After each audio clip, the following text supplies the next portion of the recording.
તે સાબિત થયું છે કે માતાનું દૂધ બાળક માટે શ્રેષ્ઠ છે. જો બાળક સમય પહેલા જન્મે છે તો બાળક માટે માતાનું દૂધ વધુ મહત્વનું બની જાય છે.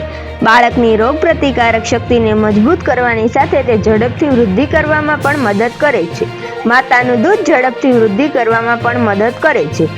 માતાનું દૂધ સરળતાથી સુપાચ્ય હોય છે, બાળકના વિકાસ માટે જરૂરી તમામ પોષણ પૂરું પાડે છે અને ચેપથી બચાવવા માટે શ્રેષ્ઠ છે. નિષ્ણાતો બાળકને જન્મના પહેલા કલમાં એટલે કે ગોલ્ડન અવરમાં માતાનું દૂધ પીવડાવવાની ભલામણ કરે છે. ઘણીવાર જ્યારે સ્તનપાન કરાવવામાં મુશ્કેલી આવે છે ત્યારે નવી માતાઓ તેમના બાળકને બોટલથી ખવડાવવાનું શરૂ કરે છે. તેનાથી બાળકને ઘણી સમસ્યાઓ થઈ શકે છે. માતા અને બાળક વચ્ચેના સંબંધોમાં પણ અસર થઈ શકે છે.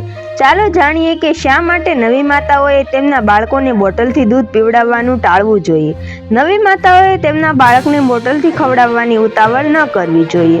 બસ હાલ માટે એટલું જ મિત્રો. ફરી મળીએ નવી અપડેટ અને નવી ખબરો સાથે. ત્યાર પહેલા અમારા વિડીયોને લાઈક કરી ગુજરાતી ન્યૂઝને સબસ્ક્રાઇબ કરો. બેલ આઇકન દબાવી દેજો જેથી કરીને તમને નવી અપડેટ મળતી રહે.